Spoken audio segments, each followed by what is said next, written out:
4월 17일 내일이 이제 미국의 옵션 만기 일이 돼요. 대한민국은 이제 저번 주 목요일 날에 옵션 만기 일이었고, 미국은 매월 세 번째 주 금요일이 이제 옵션과 선물 옵션 만기 일이 되게 돼요. 내일은 옵션 만기 일이 되겠고요. 그래서 이제 글로벌 금융시장을 좀 살펴보게 되면 다우 선물 지수예요.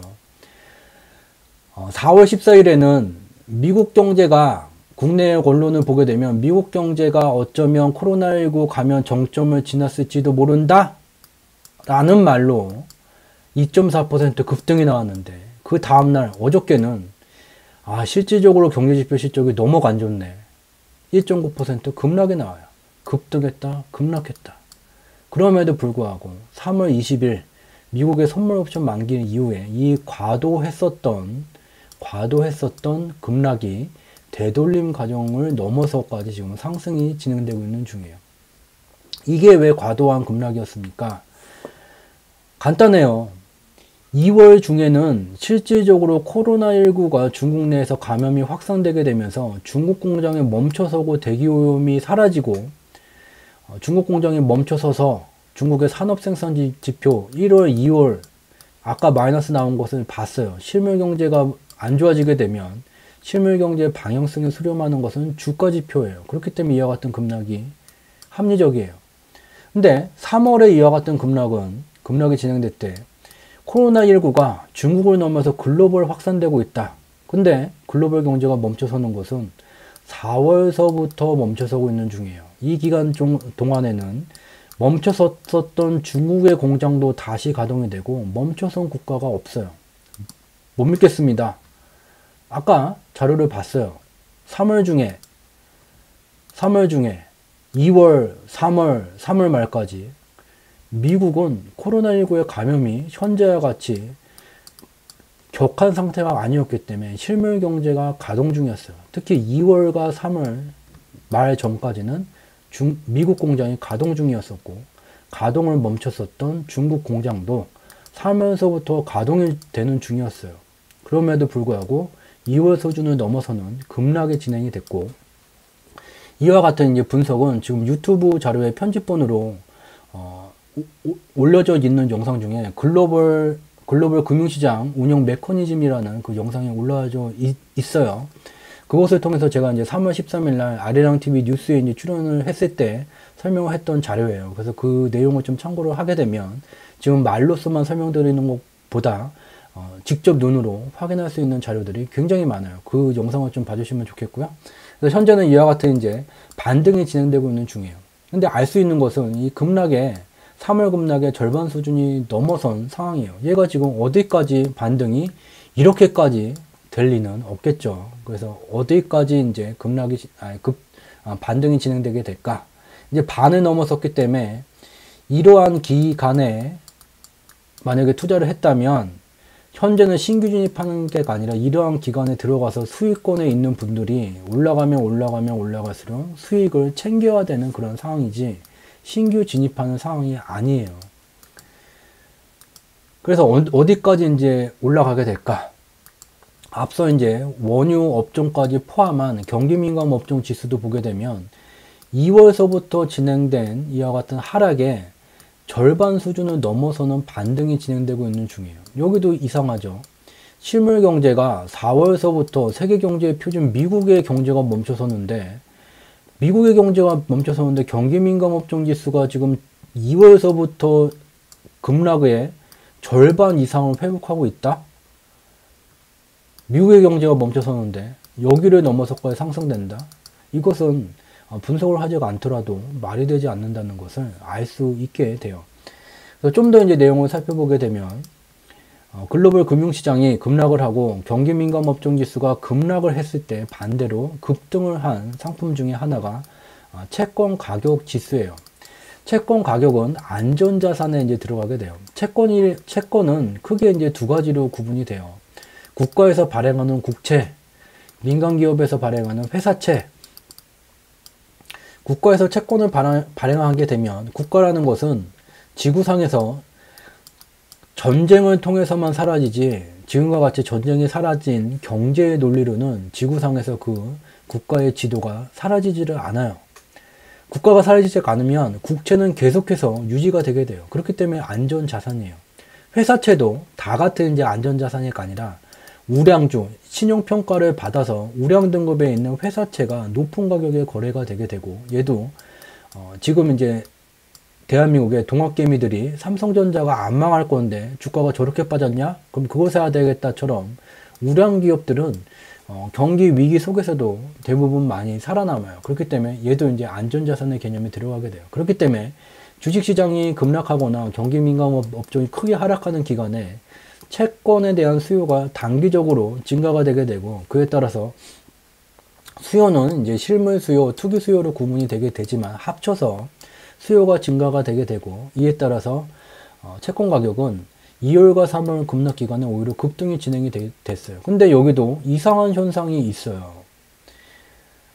아니, 경기 민감 업종이 2월서부터 3월 급락의 절반 수준을 넘어서 상승 중이라면 이 채권 가격은 내려와야 되는데 얘는 지금 뭐 하는 거니? 여기서 왜 안 내려와? 왜 안 내려와? 왜 안 내려올까? 그냥 안 내려오는 게 아닐 거예요. 이유가 다 있기 때문일 거죠. 오히려 오늘 보면, 어저께죠. 이제 4월 15일 기준으로 보게 되면 오히려 약간 내려오는 척 하더니 다시 상승을 하고 있는 중이에요. 2월, 3월 급락 때, 주식시장 급락 때 급등을 한 이후에 그 수준 밑으로 내려왔다가 저점을 높이면서 이전의 상한 수준까지 머리를 들이밀었어요. 이를 통해서 알 수 있는 것은 이 4월의 반등이 계속되는 게 아니구나. 세계경제표준 미국의 실물경제가 멈춰섰는데 경기민감 업종 지수가 아무리 하락이 과했다 쳐더라도 반등 국면이 되돌림 과정이라고 생각을 하더라도 반을 넘어서 거의 이제 상한 수준 3분의 2까지 상승이 됐다. 이렇게 얘가 상승이 됐으면 반대로 움직이는 이 채권 지수가 내려와야 되는데 안 내려온다는 것은 이 반등이 한계성을 갖고 있다는 것, 즉 글로벌 금융시장에서 거대 자금을 운영하는 이 복수의 투자 조직을 핫머니라고 말하는데, 핫머니들은 이 채권 시장에서 2월 3월 급락 기간 때 급등을 만든 이 돈을 다 챙겨서 빼가지를 않은 상황이라는 것을 알 수 있어요. 그렇기 때문에 가격이 안 내려와요. 그러면 이들이 왜 가격을 아직도, 투자를 한 것을 왜 다 찾아가지를 않을까? 수익을 맛봤어요. 수익을 맛봤기 때문에 그것을 더 지금 안 내놓는다. 그렇지만 3월에 급락을 너무 과도하게 만들었기 때문에 포지션상, 금융시장의 포지션상 이제 일정 기간 상방의 포지션으로 가기 때문에 실물 경제가 멈췄음에도 불구하고 주가지수를 비롯한 주요한 금융상품들이 반등이 지속되고 있다. 근데 아직도 여기서 돈을 빼고 있지 않다는 것은 얘가 어느 정도 가게 되면 다시 이와 같은 방식의 흐름이 진행될 것이다라는 것을 이 채권 가격 지수가 말해주고 있는 거예요. 여기가 이렇게 내려오지 않는 한 현재 3월 20일 이후에 진행되고 있는 주식시장의 상승은 상승이라고 표현하지 않고 철저하게 반등이라고 표현해야지 됩니다. 얘가 내려오게 되면 그때는 반등을 넘어서 상승 국면에 진입했다 라고 말할 수 있지만 현재는 철저하게 반등 국면이 진행 중이라는 것, 신규 포지션 진입을 할 때가 아니라는 것을 다시 한번 강조드리도록 하겠습니다. 그러면 이제 국내 금융시장으로 좀 들어와 봐요. 코스피 시장이에요. 오늘이에요. 오늘도 개인들은 계속해서 대형주를 자꾸 사들여요. 대형주를. 연기금도 이제 매수가 들어오고 있는 중이지만 이 대형주를 건드리게 되면 파생시장에 이제 베팅을 하는 외국인이 굉장히 싫어해요. 계속해서 대형주를 사게 되면 개인 때문에 지수 자체가 올라가게 돼요. 외국인은 자기네들 이제 파생시장에서 포지션을 잡고 지수를 자기네 돈으로 움직여갖고 그 위치, 수익이 발생되는 극대화되는 위치로 가져가게 되는데 개인이 계속해서 사들이니까 개인이 사는 것만큼 비례적으로 계속해서 지수 자체를 눌러주는데 계속해서 추가 비용이 들어가게 돼요. 그러니까 외국인 입장에서는 들어갈 필요가 없는 이 돈이 개인들 때문에 자꾸 매일마다 들어가게 돼요. 지수 자체를 자기네들이 원하는 포지션에 맞추기 위해서. 또는 반대로 개인들이 사니 좋아 그러면 파생시장에서 포지션을 위로 가져가면 되지. 이 간단한 문제가 아니에요. 이 인류의 역사 속에서 가장 많은 돈을 움직이는 복수의 투자 조직을 핫머니라고 부르게 됩니다. 이 핫머니들은 움직이는 돈이 많기 때문에 대한민국 금융시장만 움직이지를 않아요. 같은 시기에 2월과 3월 급락장에서 봤다시피 미국이건 일본이건 중국이건 유럽이건 한국이건 어디 이름을 듣지 못한 그런 국가, 주식시장에 있는 국가건 다 같이 움직여요. 근데 대한민국의 동학개미가 계속 이제 산다고 위로 가게 되면 대한민국만 갈 수 있는 게 아니라 더 많은 돈을 들이게 돼서 전 세계 금융시장을 대한민국의 개인 때문에 어마어마한 돈을 들여서 상방의 포지션으로 가져가는 게 말 자체가 되지가 않아요. 그렇기 때문에 동학개미가 계속해서 이와 같이 사게 되면 외국인들은 계속해서 지수를 누를 수뿐이 없어요. 왜냐? 대한민국에만 돈이 들어가는 게 아니라 더 많은 돈들이 전 세계 금융시장에 뿌려져서 매일마다 어마어마한 돈을 운용하기 때문이에요. 그래서 오늘도 외국인은 팔았어요. 대형주를 집중적으로 팔았어요. 왜냐?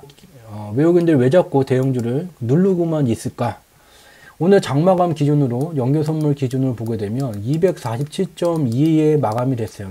옵션 베팅표에 보게 되면 247.5는 여기 245에서 247.5 미만 구간에 들어가게 돼요. 그러면 외국인은 여기에 이제 빨간색 숫자로 지수가 위아래로 움직이게 되면 모두 돈을 벌 거야 라고 자기가 베팅한 구간에다가 개인들이 지수를 계속 올림에도 불구하고 대형주를 팔아서 꾹꾹꾹 눌러서 자기네들이 수익이 나는 구간에 지수를 옮겨놨어요. 또한 저번에도 이제 간략히 설명을 드렸다시피 외국인은 한 놈만 패요. 누구? 그 한 놈은 누구? 돈이 없는 놈. 기관은 외국인보다 돈이 적지만 그래도 돈이 있어요. 지수 자체를 어느 정도 움직일 수 있지만 개인은 포지션을 사놓고 누군가가 움직여서 그 지수가 오기를 기대를 해요. 그렇기 때문에 외국인은 한 놈만 패요. 개인만 패요. 개인을 패는데 누구만 패요? 파란 숫자. 누구한테 맞아갖고 눈이 파랗게 되네. 걔만 찾아서 패요. 어딨냐? 여기가 개인이에요. 개인. 이 247.5가 여기 와 있는데 개인은 여기 와 있어요. 파란색 숫자. 이게 다시 이제 설명을 하면 매도 포지션이에요. 옵션에서 이 매도 포지션은 이 지수에는 이 구간에는 지수 자체가 오지 않는다. 그리고 성공을 받아간 사람들이에요. 얘는 지수 자체가 여기에 안 온다고 성공을 받아가는데 와버렸어요. 아, 그러면 손절하면 되지. 이 파란색 숫자는 만기일까지 손절이 안 돼요. 그렇기 때문에 무한 손실이 발생이 돼요. 그래서 외국인은 한 놈만 패요. 개인을 패는데 눈탱이가 펄어내를 가까운 지수 위치에 있는 눈탱이가 펄어내를 찾아서 패요. 지금 거기에 와 있어요. 얘네들 사냥하고 있는 중이에요. 그 위에도 일부 외국인들의 개인들의 파란 눈탱이들이 있지만 얘보다는 얘가 더 크기 때문에 당장 이제 여기 쪽으로 지수가 하락할 경우에 돈을 벌겠다는 개인들의 매수 포지션을 갖는 사람들이 와서 얘가 빨간색 숫자로 변하기 전까지는 이 구간을 계속 얘만 패요. 그래서 그런 상황에 와 있다. 그래서 이와 같이 개인이 결국은 동학개미 운동을 하려면 대형주를 안 건드리는 게 좋은데 또 경기가 안 좋으니 안 좋음에도 불구하고 살아남을 든든한 기업을 찾다 보니 대형주를 또 몰릴 수뿐이 없는 그런 상황이에요. 그렇기 때문에 외국인은 계속해서 대형주를 매일마다 쓰지 않아도 되는 돈을 동학개미 때문에 계속 쓰고 있다. 그렇게 되면 계속해서 돈이 투입이 됐으면 그만큼 더 뽑아가게 된다. 언제가 뽑아가게 되냐? 지수가 상승을 하는데 외국인들은 물량을 오히려 던지고 개인들은 물량을 늘리고 있어요. 그런데 남의 돈을 빌린 개인의 물량이 늘어나고 있는 중이에요. 얘가 일정 수준에 이르게 되게 되면 안 써도 되는 돈을 계속해서 매일마다 썼어. 그거 다른 나라 국가에서는 운영할 때 돈이 안 들어가는데 썼어. 그거만큼 뽑아내게 돼요. 얘가 점점 올라가고 개인의 물량이 점점 많아지고 외국인의 물량이 점점 줄어들게 되면 한방 빵 터지면서 남의 돈을 빌려서 투자한 분들은 이 외국인들이 대형주 몇 개만 몇 시간 만에 맘먹고 밀게 되면 반대 매매 수준을 넘어서는 수준까지 지수가 내려가게 돼요. 그래서 외국인은 굉장히 간단하게 이와 같은 포지션들을 다 가져가게 된다는 것을 알 수가 있게 됩니다. 그래서 현재는 대한민국 장을 보던 아니면 글로벌 금융시장을 보던 이 4월 현재 시점서부터는 신규 진입을 하는 상황이 아니다. 오늘 준비한 내용은 여기서 마치도록 하겠습니다. 매주 화요일, 목요일 밤 10시에 경제지표 스토리텔링에서 진행하는 밤을 잊은 그대, 오늘 순서는 여기서 마치도록 하겠습니다. 저희는 매번 지독, 중독, 고독 3독의 정진을 통해서 늘 양질의 콘텐츠를 제공드릴 것을 약속드리도록 하겠습니다. 감사합니다.